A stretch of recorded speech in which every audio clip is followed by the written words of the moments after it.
graças a Deus mais uma vez por podermos estar aqui reunidos, para celebrar o nome do Senhor.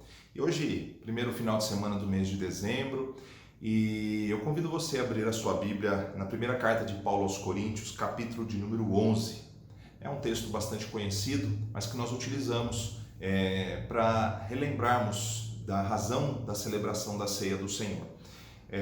Eu vou tentar fazer de maneira mais espontânea e depois nós vamos ler o texto. Mas basicamente, irmãos, a vida cristã, assim como a vida antes de Cristo lá do povo de Israel, ela era feita de algumas questões importantes, Eles tinham as escrituras, no caso a Torá, os primeiros livros da lei, depois os livros históricos e proféticos e poéticos, que ajudavam no aprendizado, Foram compostos durante o passar dos séculos antes de Cristo e depois com a vinda de Jesus, os novos livros foram escritos até que a Bíblia chegasse à sua composição final do jeito que nós conhecemos hoje. Mas basicamente, além das escrituras, nós tínhamos instruções nelas que apontavam para algumas questões importantes. Por exemplo, as festas. Foram estabelecidas algumas festas, algumas práticas litúrgicas e que, de certa forma, apontavam para o ideal, para o princípio que o Senhor queria trazer à memória do seu povo. Uma dessas festas, que foi estabelecida lá em Êxodo, que é a festa da Páscoa, ela tinha como propósito relembrar o povo, daquilo que de fato significava a sua libertação. Então, eles estavam cativos no Egito, 9 pragas haviam sido enviadas ao Egito, tentando convencer Faraó a libertar o povo de Deus, que já havia séculos estava ali, e mesmo assim o coração de Faraó estava endurecido, e o Senhor então, antes de decretar a última praga, que seria a morte dos primogênitos, ele reuniu ali o seu povo e instituiu a Páscoa, dando instruções para que eles celebrassem aquela festa como estatuto perpétuo, por todas as gerações, para lembrar daquele dia, daquela libertação, que eles estariam saindo do Egito, da sua escravidão, e estariam sendo também libertos do anjo, destruidor, que tirou a vida dos primogênitos. Então, quando a gente lembra dessa história, essa história aponta para nós, aquela era a antiga aliança. A nova aliança, feita não mais no sangue de animais, agora feita no sangue de Cristo Jesus, aponta para nós pelo menos 2 significados importantes. Primeiro, nós estamos libertos da escravidão do pecado. Se no povo de Israel havia a libertação do Egito, que era um símbolo daquilo que a obra de Cristo faria por nós. Nós somos libertos da condenação do pecado.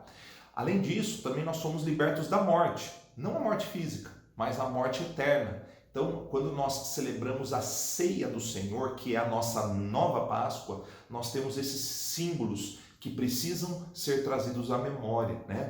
Na semana passada nós falamos da importância de escrevermos nas tábuas do nosso coração, nos cômodos da nossa existência, a certeza de que o Senhor há de restaurar a sorte do seu povo. E da mesma forma nós precisamos lembrar na celebração da ceia do Senhor que Ele nos libertou do império das trevas e nos transportou para o reino do seu Filho amado Jesus. Então hoje nós podemos celebrar a ceia do Senhor como um memorial da obra de Cristo. Ele morreu por nós, foi morto pelos nossos pecados, ressurgiu e hoje nos dá a vida eterna. Abra lá em 1 Coríntios 11, então, vamos ler alguns versículos, começando no verso 23. Paulo ele está lembrando de Jesus, quando ele se reuniu com seus discípulos para celebrar a última Páscoa, e ele então estabelece a nova Páscoa, que é a ceia do Senhor. Pois recebi do Senhor o que também lhes entreguei, que o Senhor Jesus, na noite em que foi traído, tomou o pão e, tendo dado graças, partiu e disse: isto é o meu corpo que é dado em favor de vocês, façam isto em memória de mim. Da mesma forma, depois da ceia, ele tomou o cálice e disse: esse cálice é a nova aliança no meu sangue. Façam isso sempre que o beberem em memória de mim. Porque sempre que comerem deste pão e beberem deste cálice, vocês anunciam a morte do Senhor até que ele venha. Nós vemos aqui instruções, da mesma forma que foram dadas instruções para o povo de Israel ao sair do Egito na instituição da Páscoa, nós vemos instruções claras que Jesus havia deixado e Paulo reproduz para a igreja de Corinto e se aplica a todos nós como cristãos. Nós temos que trazer à memória o sentido da obra de Cristo Jesus, celebrar a ceia periodicamente, anunciando a volta do Senhor Jesus. Então, nós cremos que a ceia é um memorial, um símbolo que nos aponta para uma verdade que já foi alcançada lá atrás e que vai se concretizar na volta de Jesus. Nós não cremos que os elementos são santos e tragam algum tipo de purificação. O que nos purifica é o sangue de Cristo, ele nos purifica de todo o pecado. Então, nós devemos confessar os nossos pecados e sermos purificados pela obra de Cristo Jesus, obra maravilhosa. Na última vez nós usamos kits, né, como esse, que tem o pãozinho e tem o cálice, e a instrução é que para a gente não deixar cair o pãozinho, né, a gente vire, abra, né, então deixa o pãozinho aqui e o cálice está aqui lacradinho para a gente celebrar. Então, a gente não cria restrições, mas a ideia é que se você já professou a sua fé em Cristo na sua igreja ou na nossa comunidade, a gente faz isso por meio do batismo, né? O batismo é a nossa profissão de fé pública. Então, se você já fez isso, então você pode participar conosco, ou se na sua comunidade você está ouvindo isso também é feito de outra forma, não há problema, né? Nós não somos restritivos em relação a isso, muito pelo contrário. Se você ainda não preparou seus elementos, dá uma corridinha lá, eu vou orar e a gente já vai celebrar, ok? Vamos lá. Obrigado, Senhor, pela tão grande obra feita por nós, na figura de Cristo Jesus. Nós queremos hoje trazer à memória o que pode nos dar esperança. Aceita a nossa adoração neste momento e traga significado para esta celebração. Nós oramos agradecidos em nome de Jesus. Amém. É importante também que você agora, durante alguns instantes, né, confesse os seus pecados. Ore ao Senhor pedindo que purifique a sua vida. Né? Vai estar soando uma música bem levinha aqui e confessando os seus pecados, você entende também um dos sentidos mais importantes da celebração da Páscoa. Né? Vamos, durante alguns segundos, confessar os nossos pecados de coração ao Senhor.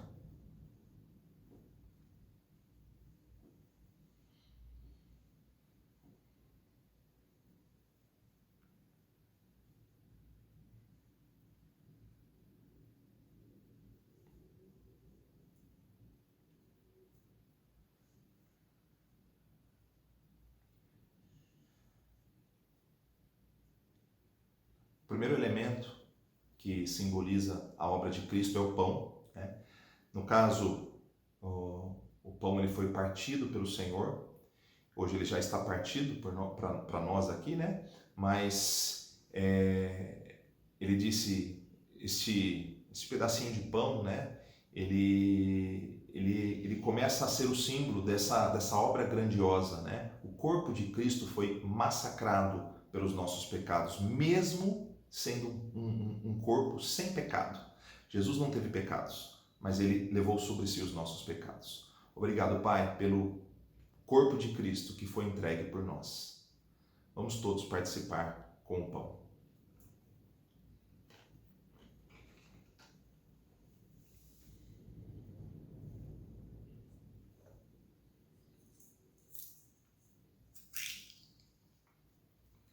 Da mesma forma, o Senhor tomou o cálice e disse: "Esse cálice é o símbolo da nova aliança no meu sangue.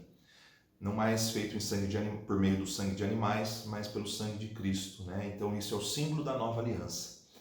Obrigado, Pai, por ter entregue o seu Filho e ele ter derramado o seu sangue em nosso favor. Esse sangue que nos purifica de todo o pecado. Obrigado. Vamos todos participar com o cálice.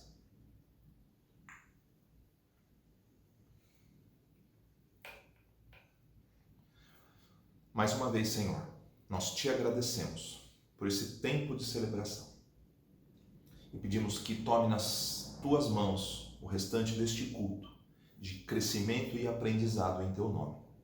Nós oramos agradecidos no nome de Jesus. Amém e amém.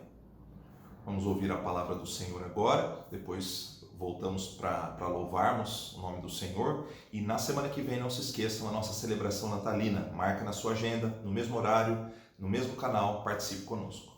Deus abençoe.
Boa noite a todos, é um prazer estar com vocês mais uma vez nesse culto que estamos prestando a Deus, com nossos louvores, também com nossas orações, e agora nesse momento em que nós nos voltamos mais à Palavra de Deus.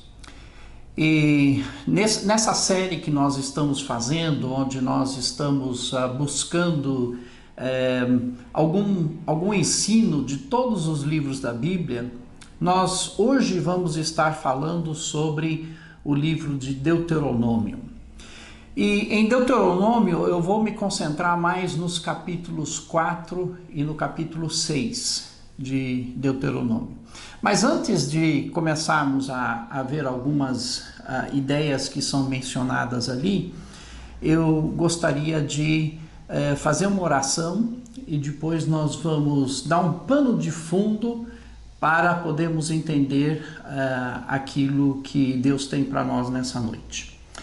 Senhor, nesse momento queremos pedir que o Senhor esteja conosco e que o Senhor esteja, Senhor, trabalhando os nossos corações, que o Teu Espírito Santo já esteja trabalhando o solo, Senhor, do nosso coração, para que ao ouvirmos a Tua palavra, que a Tua palavra possa penetrar como uma semente e possa, Senhor, dar o seu fruto no nosso coração, trazendo transformação. É o que nós pedimos, no nome de Jesus Cristo. Amém, Senhor.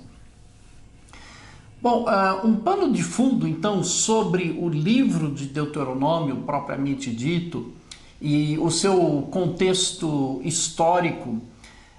Nós temos, então, o povo hebreu, que tinha passado mais de 400 anos no Egito, e durante esse período que eles estavam no Egito, eles acabaram sendo escravizados, acabaram passando por muito sofrimento. Depois de um tempo, então, Deus, através de muitos milagres, muitos sinais e maravilhas, ele liberta o povo do Egito e o povo começa na sua caminhada rumo à terra prometida. Uma terra que Deus já tinha prometido desde os seus antepassados, Abraão, Isaac, Jacó, já tinha prometido que ele daria uma terra para o povo que era descendente então de Abraão. Para chegar a essa terra prometida, eles tinham que passar por um deserto. E nesta viagem que estavam fazendo, essa geração que saiu do Egito, estava marchando rumo à terra prometida, várias vezes eles desobedeceram a Deus. Deus estava dando uma oportunidade muito grande para o povo hebreu. Eles estavam então saindo de uma posição de escravidão, seriam livres na terra prometida, teriam a sua própria terra, teriam muitas oportunidades para se desenvolverem ali. No entanto, eles não foram fiéis a Deus durante essa travessia do deserto. Podemos dizer até que eles pisaram na bola, nessa grande oportunidade que Deus tinha dado para eles. Por causa da desobediência deles, Deus disse que toda aquela geração de pessoas que eram maiores de idade, eles não entrariam na terra prometida. Eles esperariam ali no deserto até que aquela geração morresse toda e depois a segunda geração, depois do Êxodo, entraria na terra prometida. Esse período tinha passado, a primeira geração já tinha morrido e a segunda geração estava para entrar na terra prometida. Antes de entrarem na terra prometida, Moisés, já velho e já no final do seu ministério, ele começa a preparar esta segunda geração para esse período que eles vão passar na terra prometida. O livro de Deuteronômio é justamente essa preparação que Moisés está fazendo com o povo para que, entrando na terra prometida, eles não cometam os mesmos erros que a primeira geração tinha cometido. Então, o título da nossa mensagem de hoje é Preparando-se para uma nova etapa. Preparando-se para uma nova etapa, que é mais ou menos o tema do livro de Deuteronômio.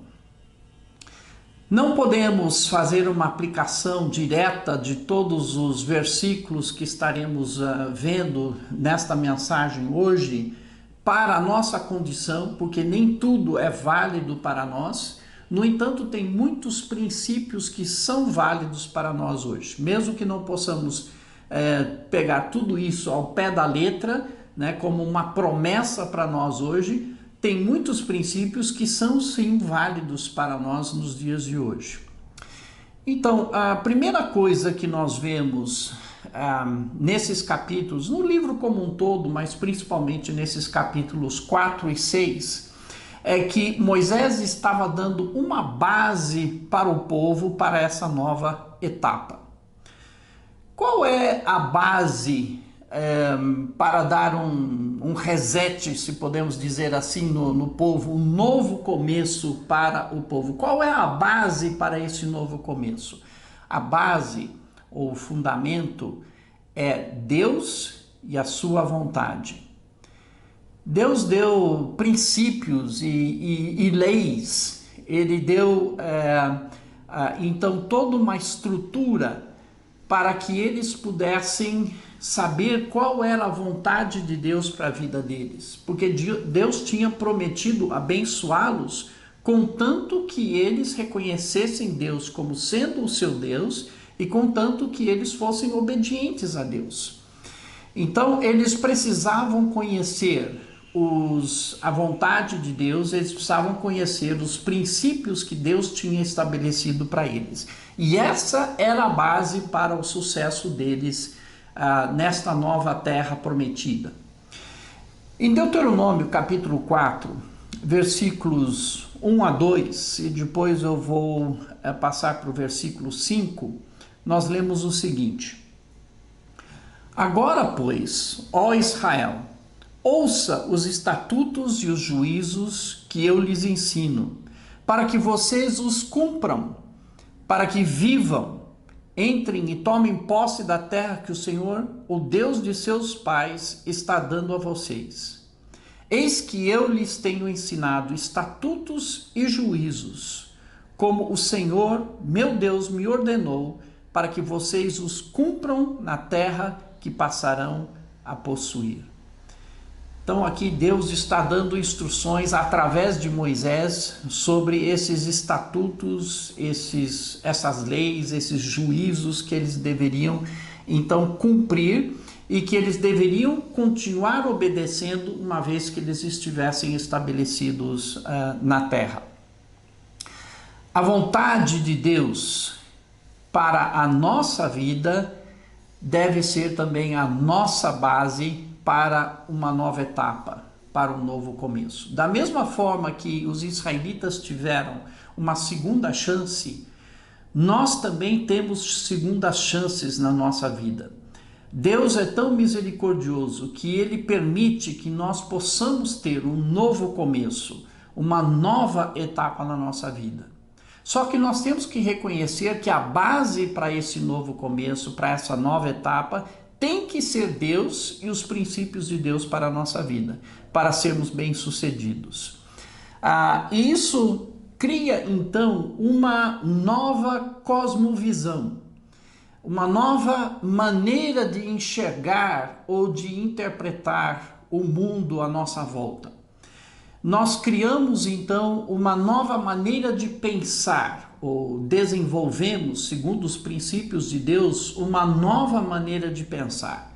Não pensamos mais segundo os nossos princípios ou segundo os princípios do mundo, mas nós levamos em consideração o que Deus tem colocado para nós, os princípios de Deus para a nossa vida, e nós desenvolvemos uma nova cosmovisão, uma nova visão de mundo. É como, por exemplo, para aqueles que gostam de mexer com fotografia, usar os diferentes filtros para uma fotografia. Então, apesar da coisa que será vista ou que será fotografada ser a mesma, nós podemos colocar diferentes filtros para mudar a maneira como nós enxergamos aquele objeto que está sendo fotografado.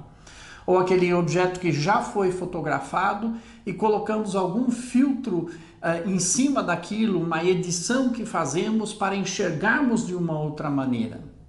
Ou para aqueles que não mexem com fotografia, nós podemos pensar mesmo em óculos, né, como esse.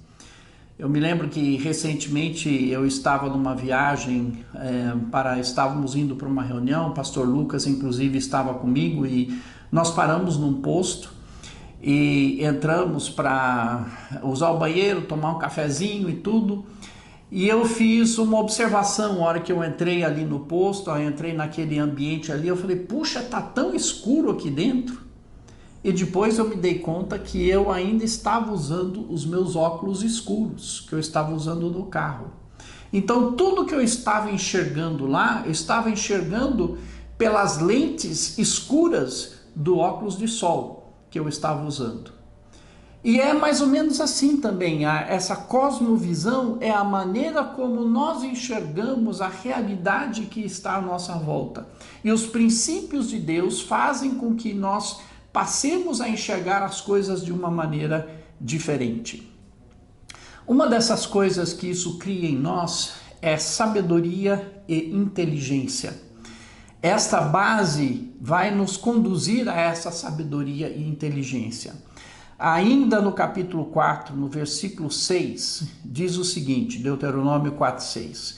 Portanto, guardem e cumpram essas leis, porque isso será a sabedoria e o entendimento de vocês aos olhos dos povos, que ouvindo todos esses estatutos dirão, de fato, este grande povo é gente sábia e inteligente. Os preceitos de Deus para a nossa vida não são aleatórios. Deus não decide, eu acho que eu vou fazer assim, eu acho que eu vou fazer assado. Não são aleatórios.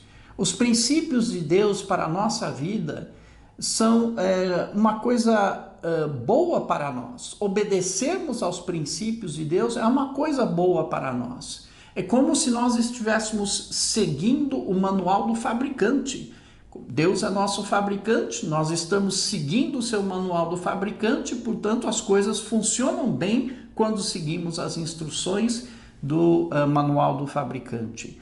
Deus sabe o que faz e Ele sabe o que é melhor para nós. Eu reparei uma coisa interessante no capítulo 4, quando eu estava estudando para essa mensagem. Eu vi que algumas vezes há essa expressão de que nós devemos guardar o nosso coração e a nossa alma. Por exemplo, versículo 15, ainda do capítulo 4, está escrito assim: tenham cuidado, guardem bem a sua alma. Guardem bem a sua alma. A alma ela representa aquilo que nós temos no nosso interior de mais íntimo, as nossas emoções, a nossa vontade, mesmo os nossos pensamentos, aquilo que nós temos de mais íntimo em nós. Então ele diz, guardem bem a sua alma. Nós temos que tomar cuidado com a nossa alma.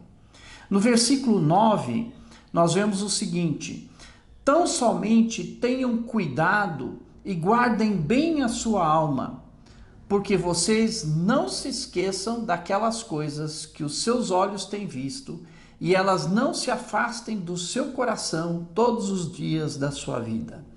Nós temos que lembrar o que Deus tem feito por nós, lembrar o que Ele tem dito para nós, não esquecermos dessas coisas e guardarmos, tomarmos cuidado com a nossa alma. Sabe, tem muita coisa que nos distrai de fazer aquilo que nós sabemos que é o certo, daquilo que Deus tem dito para nós que nós devemos fazer, mostrando o caminho para nós que nós devemos trilhar, mas tem muitas coisas na vida que nos distraem. E nós somos facilmente distraídos por tantas tentações e tantas coisas que parecem ser coisas boas, e nós temos que tomar cuidado para não descarrilharmos do caminho que Deus tem mostrado para nós. No capítulo 6, versículos 4 a 6, Deus disse o seguinte através de Moisés: escute, Israel, o Senhor, nosso Deus, é o único Senhor. Portanto, ame o Senhor, seu Deus, de todo o seu coração, de toda a sua alma e com toda a sua força. Estas palavras que hoje lhe ordeno estarão no seu coração. Nós temos que tomar cuidado com o nosso coração. E ao tomarmos cuidado com o nosso coração, nós temos que lembrar de amar ao Senhor com tudo aquilo que nós somos, de amar a Deus com todo o nosso coração, com toda a nossa alma e com toda a nossa força. Isso exige dedicação a Deus. E essas palavras, essas instruções, esses preceitos que Deus estava dando a essa segunda geração de hebreus que iriam entrar na Terra Prometida, essas palavras deveriam ser então lembradas, guardadas, obedecidas na vida desses hebreus. Outra coisa que nós aprendemos aqui nesses dois capítulos, né, de Deuteronômio, capítulo 4 e capítulo 6, é a responsabilidade que nós temos, uma vez que nós somos formados em uma nova cosmovisão, em uma nova maneira de enxergar o mundo, uma vez que nós aprendemos a obedecer os preceitos de Deus para que tudo vá bem na nossa vida, nós temos agora uma responsabilidade de transmitir isso para os nossos filhos e também para os nossos netos. Continuando aquele trecho que eu li, aqueles versículos que eu li em Deuteronômio capítulo 6, continuando, ele diz o seguinte: repita-os, falando sobre as palavras de Deus para o povo, essas palavras que eles deveriam guardar no coração. Então ele diz: repita-as com frequência a seus filhos. Converse a respeito delas quando estiver em casa e quando estiver caminhando, quando se deitar e quando se levantar. Amarre-as às mãos e prenda-as à testa como lembrança. Escreva-as nos batentes das portas de sua casa e em seus portões. E uma coisa assim muito parecida também a gente encontra no capítulo 4, versículo 9, quando ele diz: vocês também contarão isso aos seus filhos e aos filhos dos seus filhos. Qual que é a ideia aqui? A ideia desses versículos é que nós temos a responsabilidade, primeiramente, de nós mesmos amarmos a Deus, aprendermos os preceitos de Deus, guardarmos essas coisas no nosso coração, mas depois ensinarmos isto aos nossos filhos. Nós temos a responsabilidade de discipular os nossos filhos, de passar tudo aquilo que nós estamos aprendendo sobre Deus, aprendendo da nossa vida espiritual, de transmitirmos essas coisas para os nossos filhos e eventualmente até para os nossos netos. É muito importante fazermos isso no dia a dia, como diz os versículos ali do capítulo 6, ele fala que nós devemos fazer isso quando nós estivermos em casa, repetindo sempre, né, as coisas de Deus para os nossos filhos, para que eles possam ir gravando, e diz que nós devemos fazê-lo quando estivermos caminhando, ou quando estivermos deitando ou levantando, em outras palavras, nos acontecimentos do dia a dia em casa, nas atividades normais do dia a dia. Quando surgir a oportunidade, nós procuramos integrar esses conceitos espirituais na vida do dia a dia para ensinar os nossos filhos. Não é somente uma instrução religiosa, tipo uma pregação que nós fazemos para eles, mas é no dia a dia, nos afazeres do dia a dia, procuramos então ensiná-los aquilo que nós mesmos estamos aprendendo, aquilo que nós mesmos estamos integrando nas nossas vidas. É interessante que, saindo um pouco agora de Deuteronômio, é interessante notar um exemplo no livro de Juízes. Isso agora é algumas gerações mais tarde, nós vemos que chegou um ponto onde isso não foi colocado mais em prática. É muito interessante vermos esse exemplo, porque é um exemplo a evitar. No capítulo 2 de Juízes, primeiramente o versículo 7. Versículo 7 de Juízes 2 diz o seguinte: o povo serviu o Senhor todos os dias de Josué, que foi o sucessor de Moisés.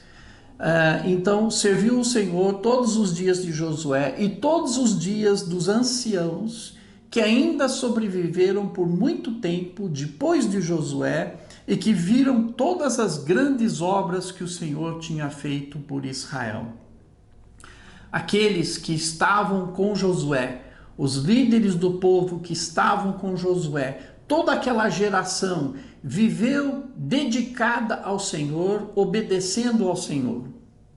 Mas depois, 3 versículos mais tarde, no versículo 10, nós lemos o seguinte: toda aquela geração também morreu e foi reunida aos seus pais. Isso é, eles se juntaram aos seus ancestrais na morte, né? Eles morreram. Continuando, e depois dela se levantou uma nova geração que não conhecia o Senhor, nem as obras que ele havia feito por Israel.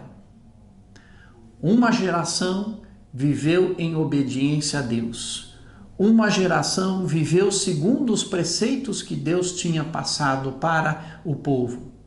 Mas depois, quando aquela geração morreu, se envelheceram, foram morrendo, a nova geração que veio depois é descrita como uma geração que não conhecia o Senhor e nem as obras dele. De uma geração para outra, isso pode mudar radicalmente. Como é que isso aconteceu? Porque os pais não passaram para os seus filhos. Os pais não discipularam os seus filhos. Os pais não ensinaram a adorar a Deus, os preceitos de Deus, a importância de seguir a Deus e de obedecer a Deus. E uma nova geração se afastou de Deus porque os pais não passaram essas informações para eles. Não é isso que nós queremos ver acontecer na nossa vida e na nossa família. Não é isso que nós queremos ver acontecer com nossa família. Você pode ser dedicado a Deus, estar buscando fazer aquilo que agrada a Deus na sua vida. Mas se você não passar isso para os seus filhos, não passar isso para os seus netos, eles podem se perder. Outra coisa interessante que eu reparei no capítulo 4 é que Deus, ao mesmo tempo que Ele está preparando o povo para entrar na Terra Prometida e tomar posse da Terra Prometida, Ele sabe que, sendo seres humanos, eles vão errar. Sendo seres humanos, vai ter momentos em que eles vão tropeçar. E já antes que isso aconteça, Ele já está passando instruções para eles sobre o que eles devem fazer caso eles errem. Nós vemos nos versículos 29 a 31 do capítulo 4. De lá vocês buscarão o Senhor seu Deus e o acharão quando o buscarem de todo o coração e de toda a sua alma. Quando estiverem em angústia e todas estas coisas lhes sobrevierem nos últimos dias, e vocês se voltarem para o Senhor, seu Deus, e lhe atenderem a vós, então o Senhor, o Deus de vocês, não os abandonará, porque é Deus misericordioso, nem os destruirá, nem se esquecerá da aliança que jurou aos pais de vocês. Então, ao preparar essa geração, Deus já sabia que haveria um tempo em que eles iriam se afastar de Deus. Mas Ele já dá essas instruções sobre o que eles deveriam fazer no momento em que eles se afastassem de Deus e caíssem na angústia e no sofrimento. Ele já está falando para eles que tudo o que eles têm a fazer é voltar a buscar a Deus de todo o coração.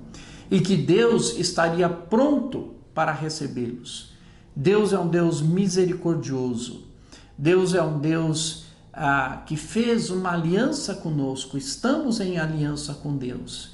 E quando nós nos arrependemos e voltamos para Ele, então Ele nos recebe com toda a misericórdia dele.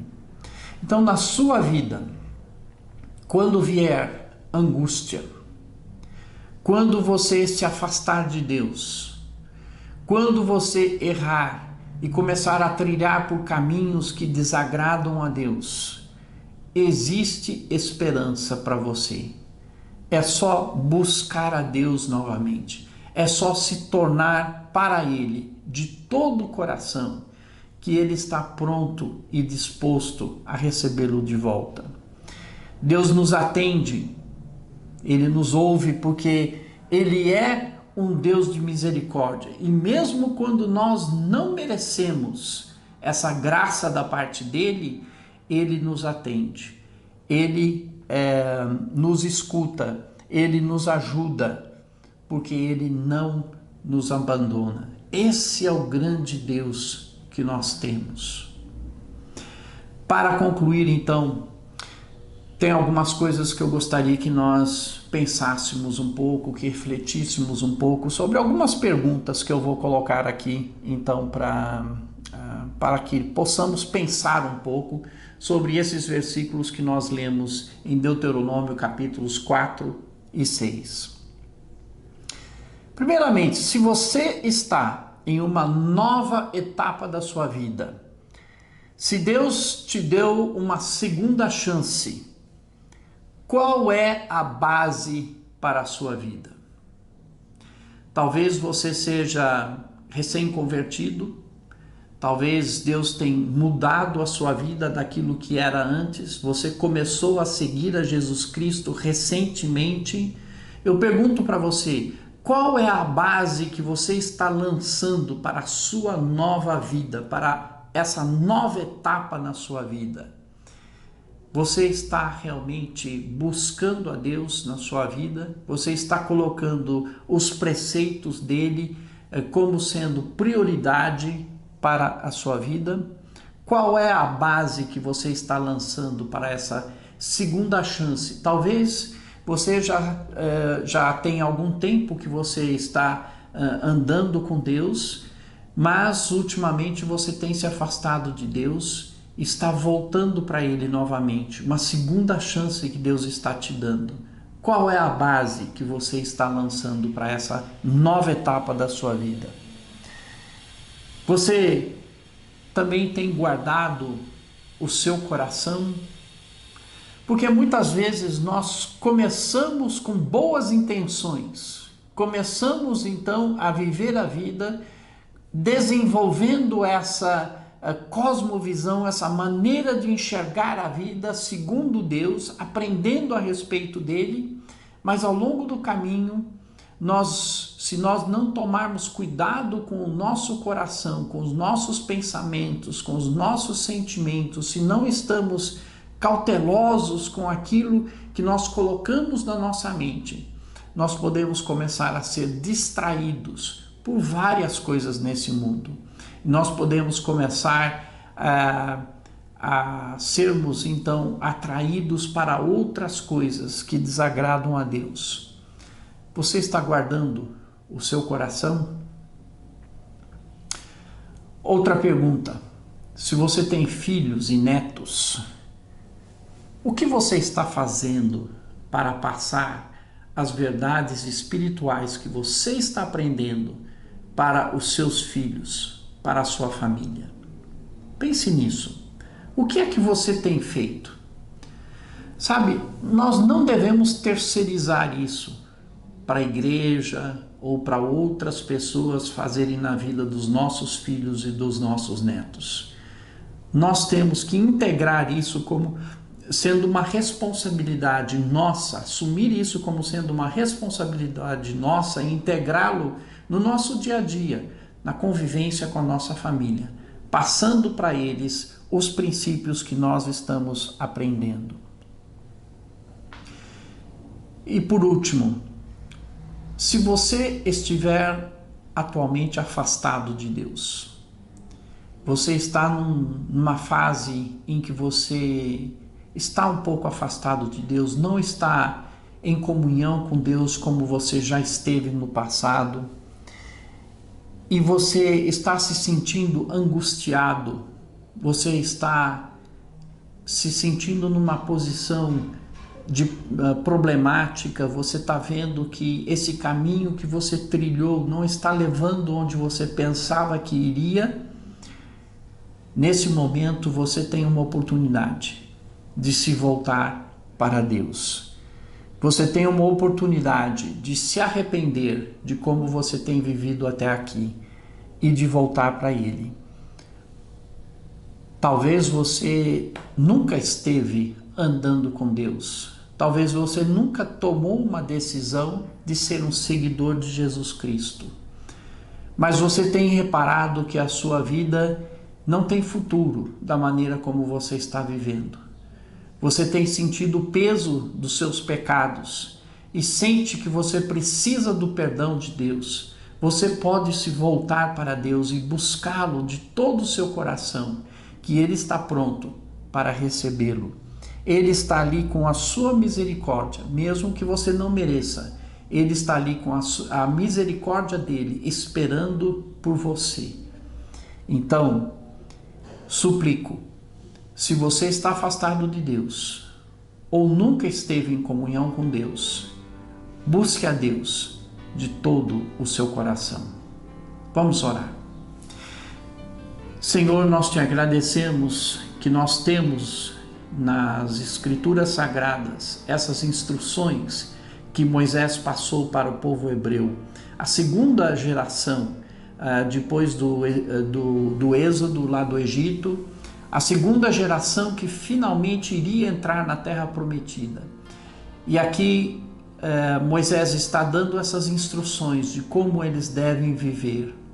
E Senhor, sabemos que nem tudo pode ser aplicado literalmente como o povo viveria ali naquela terra prometida, mas sabemos que muitos desses princípios que inclusive nós colocamos aqui hoje, são princípios que são válidos para nós hoje. E Senhor, pedimos que o Senhor nos ajude a ter essa consciência da necessidade de colocarmos no nosso coração esse compromisso e esse desejo, Senhor, de viver de uma forma que te agrada, seguindo os teus princípios. E, Senhor, que nós possamos guardar o nosso coração para não nos desviar, que possamos passar, Senhor, esses preceitos também para os nossos filhos, para a nossa família, Senhor. E pedimos, ó Pai, por aqueles que eventualmente estão afastados de Ti, ou que nunca chegaram a viver, Senhor, em comunhão contigo, que nesse momento que estão reconhecendo a necessidade que cada uma dessas pessoas que está ouvindo essa mensagem tem, Senhor, de se arrepender e de andar contigo, Senhor, que no momento em que te buscarem, que o Senhor possa atendê-los, ouvi-los, recebê-los, Senhor. Pedimos tudo isso no nome precioso de Jesus. Amém. Que Deus os abençoe.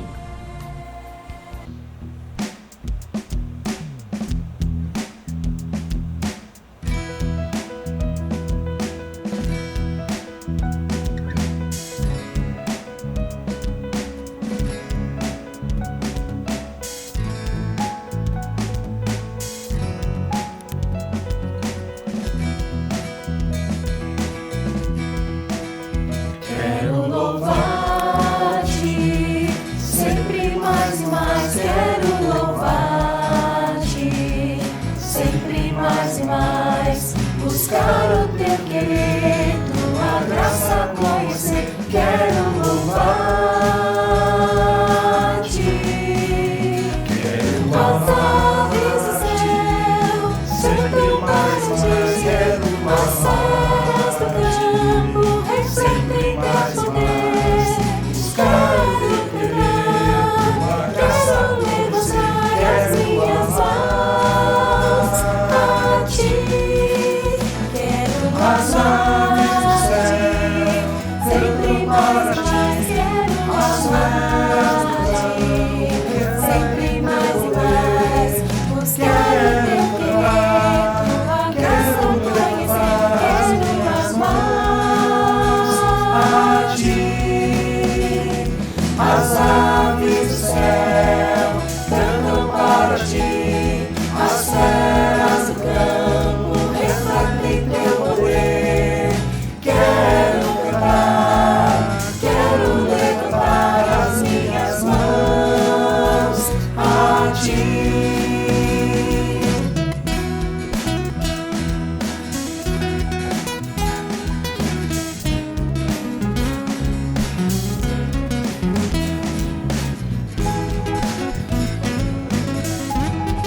Quero louvar-te, sempre mais e mais. Quero louvar-te, sempre mais e mais. Buscar o teu querer, tua graça conhecer. Quero louvar-te.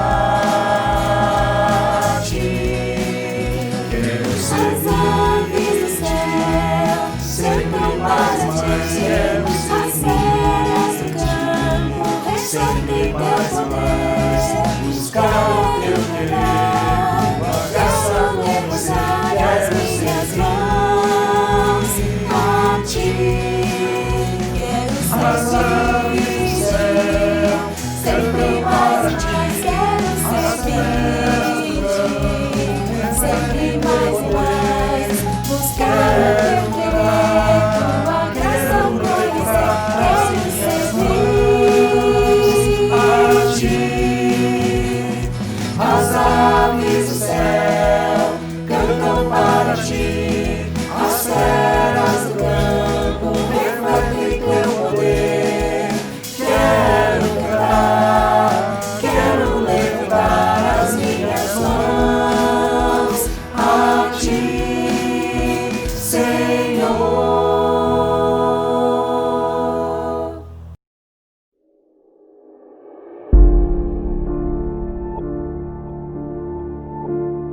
Como a corça anseia pelas correntes de água, assim minha alma anseia por ti, ó Deus. Tenho sede de Deus, do Deus vivo. Quando poderei estar na presença dele? Dia e noite as lágrimas têm sido meu alimento, enquanto zombam de mim o tempo todo, dizendo: onde está o seu Deus? Meu coração se enche de tristeza, pois lembro de como eu andava com a multidão de adoradores, à frente do cortejo que subia até a casa de Deus, cantando de alegria e dando graças em meio aos sons de uma grande festa. Por que você está tão abatida, minha alma? Por que está tão triste? Espere em Deus, ainda voltarei a louvá-lo, meu Salvador e meu Deus. Agora estou profundamente abatido, mas me lembro de ti, desde o distante Monte Hermon, onde nasce o Jordão, desde a terra do Monte Mizar. Ouço o tumulto do mar revolto enquanto suas ondas e correntezas passam sobre mim. Durante o dia, porém, o Senhor me derrama o seu amor, e à noite entoo seus cânticos e faço orações ao Deus que me dá vida. Clamo: ó Deus, minha rocha, por que te esqueceste de mim? Por que tenho de andar entristecido, oprimido pelos meus inimigos? Os insultos deles me quebram os ossos, zombam de mim o tempo todo, dizendo: onde está o seu Deus? Por que você está tão abatido, a minha alma? Por que está tão triste? Espere em Deus, ainda voltarei a louvá-lo, meu Salvador e meu Deus.